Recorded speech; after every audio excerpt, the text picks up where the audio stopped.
Many people who claim to be Christian were outraged by the events on October 7th, and rightfully so. But you know what's really concerning? Many of these people are not aware of some major revelations that have come out about October 7th itself and the modern state of Israel. How do I know this? Because there are still way too many people online who claim to be Christian, spreading information that has been debunked, in some cases, almost 2 years ago. So they have definitely not been keeping up with the 411. So I'm going to do you a favor and get you up to date on all the information about October 7th and what's come to light since. I'll do my best to mainly share Israeli-sourced videos and screenshots to validate the things that I'm going to tell you today. The whole point of this video is to just get people who claim to be Christian up to date and informed, because spreading false information online isn't really the best look. Hi, I'm Vanessa. Welcome to Wholeheartedness. As I said, many Christians were outraged by the events that took place on October 7th, which I think is totally fine. But the problem is that their outrage starts and ends with Hamas. Yet the entity that they staunchly support doesn't have clean hands either. The details I'm going to share are really just the tip of the iceberg. If you want to know all of the atrocities that have happened post-October 7th, I encourage you to look into that for yourself. Or you could watch this video right here. On October 7th, Israel enacted the Hannibal Directive. This is a military directive that is supposed to be exclusive to military members, but on October 7th, it was expanded and used to authorize the murder of Israeli citizens. Here's a short clip of the former Israeli Minister of Defense who was active in that role on October 7th. הנוהל שאומר לירות על מנת להרוג כאשר יש רכב עם חטוף ישראלי. אני רוצה שתבינו שהיכולת של שר ביטחון לתת הוראות אופרטיביות בלוח זמנים שהכל קורה היא דבר מאוד מוגבל. ניתנה הוראה לנוהל חניבל? אני חושב שבאופן טקטי במקומות שונים ניתנה, במקומות אחרים לא ניתנה, וזו בעיה. As you can see, he confirms that the Hannibal Directive was enacted in certain areas. And it's so concerning because on October 7th, within Israel itself, 20 Apache helicopters used all of their ammunitions and had to reload. According to Israeli Air Force pilots, these helicopters deployed hundreds of 30mm cannon mortars and Hellfire missiles. Here's a testimony of an Israeli woman given on a radio station about what she experienced that day. עם 40 מחבלים ששומרים עלינו. הם מתעללים בכם או שהם... הם לא מתעללים בנו, הם מתנהגים עלינו בצורה מאוד אנושית, זה אומר שהם שומרים עלינו. כן, מה זה אומר אנושית? שומרים עלינו, הם נותנים לנו לשתות פה ושם, שהם רואים שאנחנו בלחץ, הם מרגיעים אותנו. הייתה תחושה מאוד מאוד מפחידה, אבל אף אחד לא התנהג אלינו באלימות. למזלי, לא קרה לי מה שאני שומעת בתנו. אנחנו אלה שהתקשרנו במשטרה יחד עם החוטפים, כי החוטפים רצו שהמשטרה תגיע, כי המטרה שלהם הייתה לחטוף אותנו לעזה, לא לרצוח אותנו. ואחרי שעתיים שאנחנו נמצאים שם עם החוטפים, מגיעה המשטרה, מתנהל קרב ירי שהמשטרה שלנו מתחילה אותו, קרב ירי מאוד מאוד קשה מבחינת כמות התחמושת שעברה שם. על הדשא של בגינה של האנשים מהקיבוץ, שיש 5 בני ערובה ששוכבים או 6 על האדמה בחוץ, ממש כצאן לטבח מול הירי של הימ"מ שלנו והמחבלים. הטרוריסטים ירו בהם? לא. הם נהרגו מהחילופי ירי, תבין שהיה חילופי ירי מאוד מאוד קשים. זאת אומרת, יכול להיות שזה כוחותינו ירו בהם? כשניסו לפסל את החוטפים, את החמאס. הם חיסלו את כולם, כולל הבני ערובה. In addition, tank captor Bar Zanshain told Israel's Channel 13 news station, "I decided killing our soldiers was the right decision, that it's better to stop the kidnapping so they won't be taken." On and after October 7th, modern Israel was showcasing images of incinerated cars, which led people to believe that Hamas had done that. But what they failed to mention is that those cars were incinerated by their own military. Ronen Bergman is an Israeli citizen, and he did an investigation that he released in an Israeli newspaper. In his report about the Hannibal Directive, he said that he found at least 70 vehicles were destroyed by Israeli aircraft and Israeli tanks, and the purpose was to prevent them from driving to Gaza, which is believed to have also held Israeli civilians. Ronen said it's not clear at this point how many abductees were killed due to the activation of this Hannibal order on October 7th. Modern Israel was also showcasing to the world images of houses that had been destroyed on October 7th. But once again, modern Israel had failed to mention that it was modern Israel's military that had caused the damages to those homes. Well, why is the destruction then? I'm sorry. Why is the destruction? It looks like a cause of our tanks attack. Fired on them. Yeah, because they were blocked in these houses, and we needed to conquer back the whole settlement, and it couldn't be happened without the tanks. Okay. So how many were here, and then how many survived? How many did you? No one survived from this house. From other buildings, we rescued many, but from this house, 19 people died. Among them, 8 children. Israeli citizens who shared their testimonies about October 7th, insisting that the Israeli military was firing upon them while they were in homes. And some admitted that it was the Israeli military that killed hostages who were with them. But in the end, modern Israel claims that they didn't kill anyone and that they did nothing wrong that day. Though this is a conclusion that contradicts multiple Israeli citizens' own testimonies. Now we're going to talk about a few things that came to light that happened before October 7th. A year before October 7th even occurred, modern Israel had detailed plans for October 7th. The information modern Israel had about the plans for October 7th were so detailed, down to the number of hostages Hamas planned to take. So despite having these detailed plans a year in advance, did the modern state of Israel do anything at all to stop October 7th from happening? No. Modern Israel's Prime Minister, Benjamin Netanyahu, is on trial right now for corruption. He's accused of propping up Hamas for years prior to October 7th. This dates as far back as the early 2010s. Netanyahu allowed literal suitcases full of cash to be funneled through Qatar directly to Hamas. Why would Netanyahu do this? Because he didn't want peace, nor did he want a Palestinian state. If Hamas remained in power, he would have a legitimate excuse to say that he couldn't negotiate with the leaders of Gaza because they're terrorists. So keeping Hamas in power was something that Netanyahu and his far-right ministers ensured remained true. In 2019, Netanyahu is quoted saying in a Likud meeting that anyone who opposes a Palestinian state should support the funds for Hamas. And while Netanyahu denies he ever said this, he's actually on record saying this very same thing in 2012 in an interview with the journalist Dan Margalit. And his current finance minister, Sabotage, also said the same thing in a 2015 interview.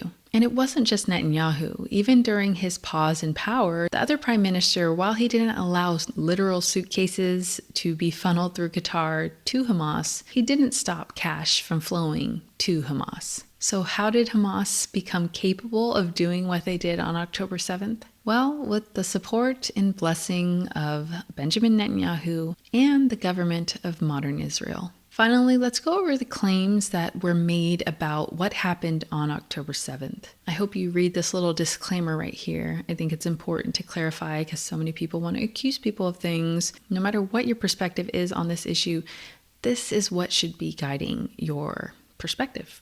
They lied about beheaded babies. There were not 40 beheaded babies. There was not a single beheaded baby found from October 7th.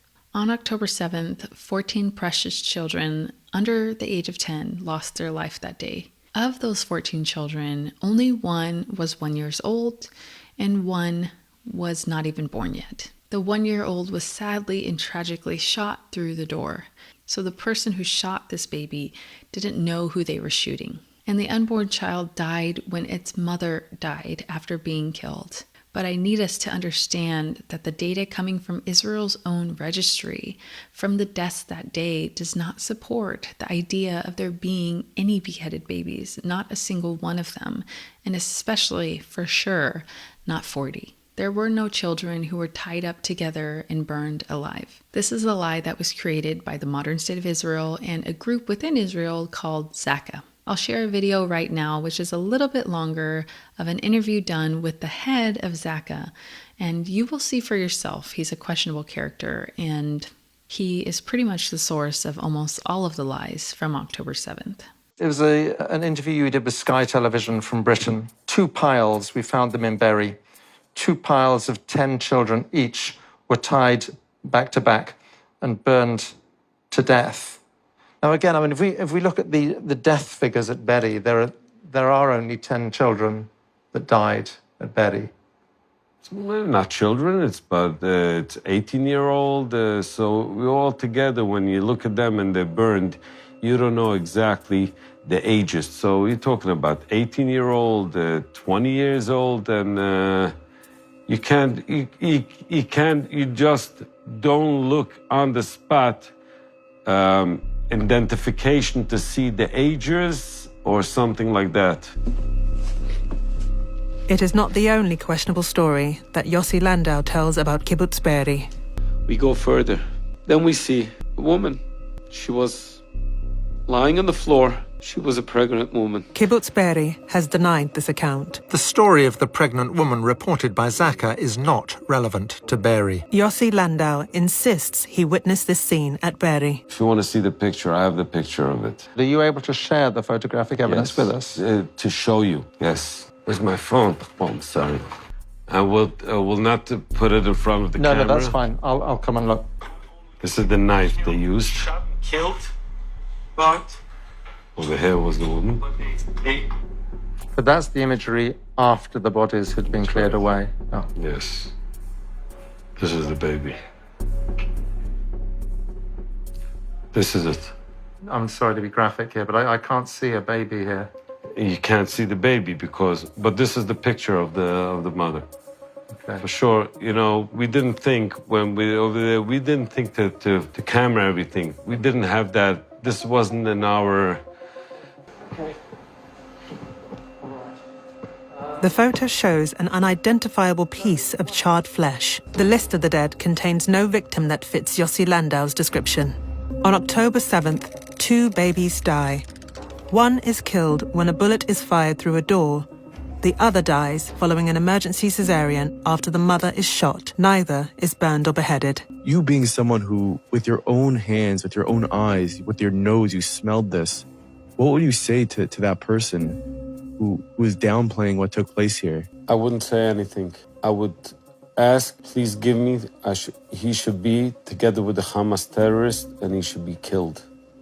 Because he's a part of it. There was no pregnant woman who was murdered with her stomach cut open and her unborn baby killed. That is not something that happened on October 7th. But it did happen in 1948 at the creation of the modern state of Israel. The government of Israel and the head of Zaka, they stole that story from the horrors of the Deir Yassin massacre that happened in 1948. Jewish terrorist groups massacred a town. They raped women and teenage girls. They burned men alive. They bombed homes that they knew entire families were in.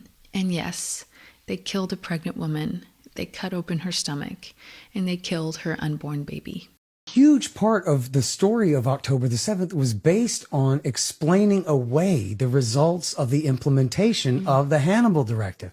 Hamas surely murdered people, mostly with gunshots, rifle shots, and grenades, handheld grenades, things like this.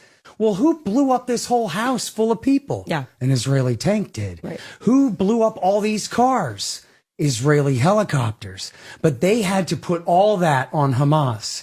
So they showed all this destruction. They said, oh, they tied up this family and then set them all on fire, and they cut off the heads of all these babies, and they elaborated all of this stuff. They claimed that there were 20 babies had their heads cut off, and then they were hung from a clothesline. Mm-hmm. They said that a woman, and this actually happened in the Deir Yassin massacre in 1948, the Israelis did this to Palestinians, cut the woman's stomach open and killed her baby.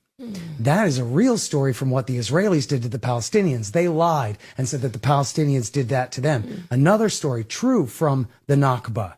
They took a man's baby and threw him in an oven.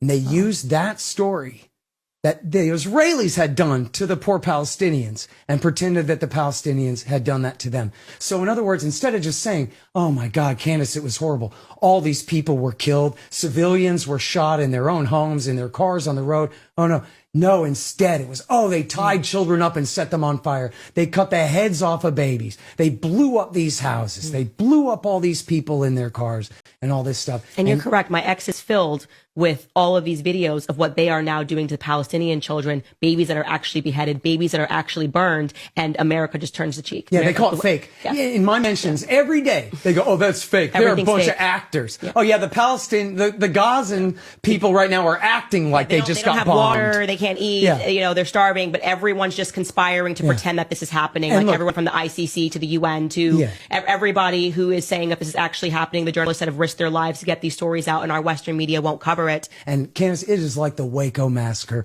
every day. Imagine Bill Clinton burning Waco and then doing it again and again and again and again for a year and they're in just 3 months. moving settlers in instantly. Yeah. This was totally unplanned, guys, but we do have a group of settlers who are going to move in and take this land immediately. Please, when you see people online advocating for what's happening to Gaza to end, stop replying with release the hostages. I'm not telling you to stop advocating for the hostages to be released, because we should ask for that. But to say it in response to people asking for what's happening to Gaza to stop is really weird, because one, it gives off the impression that you approve of collective punishment, because the community in the Gaza Strip is 99.1% civilian. So they are less than 1% away from being a 100% civilian population. And never forget that their population is 50% children. But to respond to people's pleas for the crimes against Gaza to end with release the hostages is to say that you're okay with Israel mass murdering civilians so long as the hostages who the civilians don't have are in Gaza. Can you tell me what child has the power to release the hostages? And even what civilian adult in the Gaza Strip has the power to release the hostages? Just imagine our government taking people hostage from another country, and that country threatening all of us to bomb us to oblivion if we don't release the hostages. Yet the hostages are being held by our government in places in which we don't have access to. The absolute insanity of that idea. This is exactly the line of logic that you're using when you respond to people who are pleading for the genocide in Gaza to end with release the hostages. Your response has nothing to do with what they're asking for, because the people they're pleading for do not have power to do what you're responding with. So it's totally irrelevant, it's illogical, it's insensitive, and it's evil and just idiotic. And two, saying release the hostages in response to people's pleas is really just showing that you're uninformed. Because on October 9th of 2023, Hamas offered to release all of them. Even to Israeli hostage families, they believe that it's the government of modern Israel that's sabotaging the ability to get the hostages back. And they've been saying this for well over a year. And according to Steve Witkoff, Trump's envoy to the Middle East, he also believes that it's the state of Israel that's prolonging the war and preventing the hostages from coming home, which so far the most hostages have been released through ceasefires and diplomatic means. And to add insult to injury, Netanyahu has explicitly stated that even if the hostages are released, that the war will not end. They have no intention of stopping bombing the Gaza Strip because they want to occupy it. And finally, a memo was leaked from modern Israel's military. This memo went over their aims for their assault on Gaza Strip, what they wanted to achieve. And getting the hostages, it was at the very bottom of the list. So no, saying release the hostages to people pleading online for the modern state of Israel to stop mass murdering innocent people is a totally depraved and morally bankrupt response. And it really just makes you look, At the end of the day, when we choose to put our support behind someone, we should do so in an informed and biblical way. Blindly supporting someone, unconditionally supporting someone, it's unbiblical. So if you plan to give blind allegiance and unconditional support to the modern state of Israel, perhaps consider not publicly confessing that you're a Christian. Because before the world, you're just making Jesus look really bad. But if you're interested in hearing what I have to say that's been getting me in trouble these last many months, go ahead and listen to this video right here. Either way, thank you so much for watching. Share this video with anyone who you think might want to hear it or need to hear it. I will see you next time.